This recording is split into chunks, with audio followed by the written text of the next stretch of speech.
Hi, I've got Dorothy here with me. Let's get back to The Wizard of Oz, Chapter 2. Let's see who's here. We can say good morning to all our friends, Dorothy. Let's wave hello. Hi. Hi, Sam and Henry. Hi, Samantha and Benny. Hi, Xavier and Oliver. Hi, Iris. Hi, Hannah and Noah. Hey, Kayla. I hope the little ones are still watching even though class is over. Hi, Matea, Madeline, and Zachary, Ari, and Colin. There, we got everybody here. Okay, so we're going to continue with The Wizard of Oz, Chapter 2. This is an abridged version. The original version is very, very long. So we got Dorothy here, and the other character we're going to meet in Chapter 2 is, who is that? Right, the Scarecrow.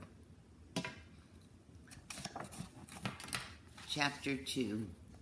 I'm going to read it to you. There aren't many pictures on this page, so I'll show you the cover. The Rescue of a Scarecrow.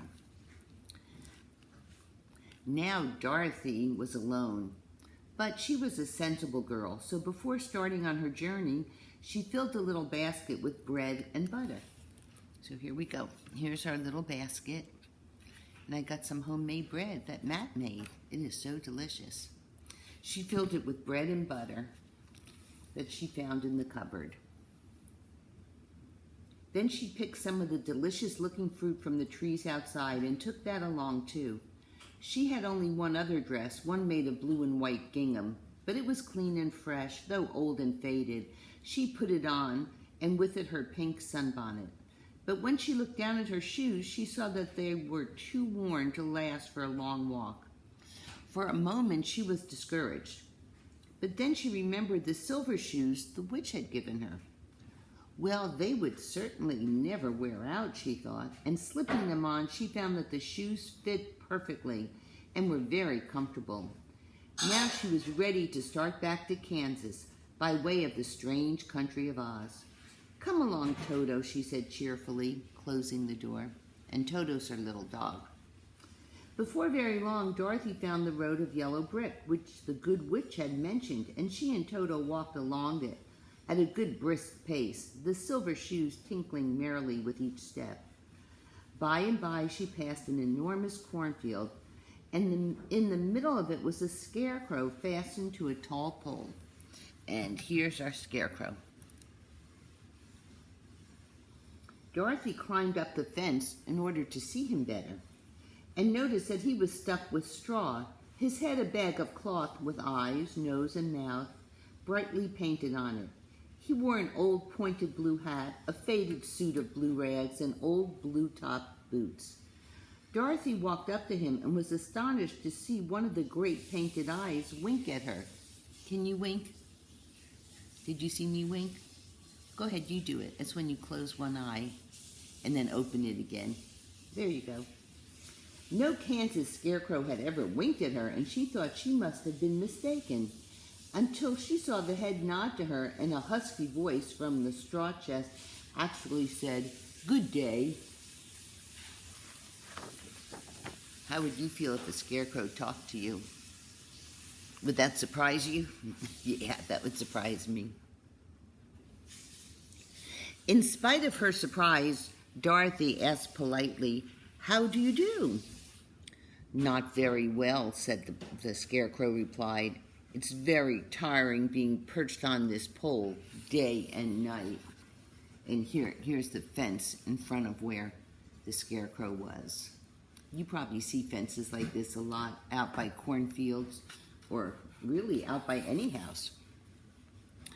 Dorothy was very sympathetic and was glad to help him get down when he suggested it. She reached up on tiptoe and easily lifted him off the pole. Since he was stuffed with straw, he weighed very little. He was so happy to be on the ground that he followed Dorothy back to the road. As they walked, Dorothy confided to him the reason for her journey. "Do you know the way to the Emerald City?" she asked him eagerly. The scarecrow sadly shook his straw-filled head. "I don't know anything at all because I have no brains." "Oh, that is a deep sorrow to me. Do you think the great wizard would give me some brains if I were to go along to the Emerald City with you?" Dorothy said she thought the wizard could certainly help him, and she would be glad to have the Scarecrow's company. "Thank you," said the Scarecrow gratefully. They walked back to the road. Dorothy helped him over the fence, and they started for Emerald City. After a few hours, the road began to be rough and the walking difficult. There were fewer houses and fruit trees now, all rather badly kept up, and everything became more and more dismal as they went along. At noon, they sat down by a little brook. Dorothy took bread from her basket. It smells so good. And offered some to the Scarecrow. But he refused it because, as he said, he was never hungry, his mouth being merely painted on, and if a hole was cut in it, all the straw would fall out. "Are you hungry? Can you open your mouth and eat when you're hungry?" Yeah, I can too." Dorothy nodded sympathetically. To entertain the Scarecrow while she and Toto ate, she told him a little bit about Kansas. The Scarecrow listened carefully, but he said he could not understand how anyone would prefer to live in such a dry, withered country.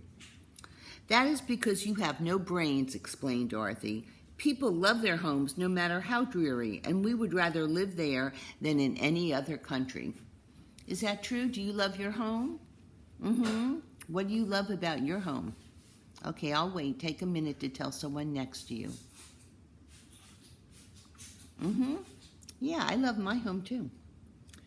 "That's lucky for Kansas," observed the Scarecrow. "Now, I would tell you my story, but I really haven't any, for I was only made day before yesterday. However, my ears were the first thing the farmer painted on my head, so I did hear him talking to his helper, who thought my ears weren't on straight. But the farmer laughed and said he would give me some fine, big blue eyes, and I could look about me, and that was only yesterday. Then he made my nose and mouth, but I did not speak because I didn't know yet what a mouth was for.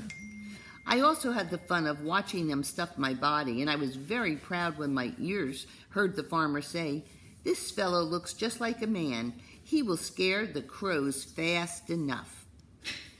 And here's a little crow, except this is a little Oriole one. "When they left, I tried to walk after them, but my feet would not." Why is he going to scare the crows? "My feet would not touch the ground." Because that's what scarecrows do, don't they? That's why they're put out in the fields to scare the birds away. "I was stuck on the pole. It was very lonely because, of course, the birds all flew away when they saw me, except for one old crow who said he couldn't be fooled and ate all the corn he wanted. When the others saw him, they came back, but instead of enjoying their company, I felt I was a failure. However, the old crow comforted me by saying that I'd be as good a man as any if I only had brains. Brains, he told me, are the most valuable thing in the world. I was wondering all day how I could get some, and then you came along. Do you think brains are valuable? What's important about your brain?" Yeah, your brain's very important to you. Toward evening, they came to a great forest where the trees were so thick that they shut out the light. For a moment, they hesitated to enter, but the Scarecrow said boldly, "If the road goes in, it must come out, and as it leads to the Emerald City, we better follow it at any cost."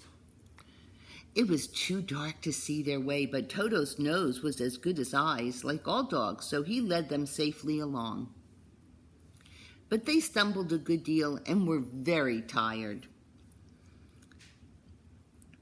And so they were delighted to discover in a small clearing a little log cabin, which seemed to be quite empty. They peeked in and saw a bed of dry leaves in one corner, so they decided to pass the night there. Dorothy and Toto lay in the soft leaves. The Scarecrow, who was never really in need of sleep, stood up in a corner and waited patiently until daybreak. Why didn't the Scarecrow need any sleep? Right, he's not really alive, is he? Okay, that was chapter 2. Next time when we get together, we'll do the next chapter called Two Others Join the Party.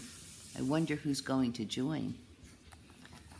So today we read about Dorothy and the Tin Man, and we found out he wanted a brain. What is it that you would like to have? Do you want a brain? You already have a brain. So if you were going to Oz, what would you ask the wizard to give you? And how would that make you feel better? Okay, draw me a picture. I can't wait to see it, and write some sentences or make it into a story. And send it to me. And then next time we'll continue on our story, The Wizard of Oz. It's a great story. Great to see everyone. Love you. Bye. Mimi.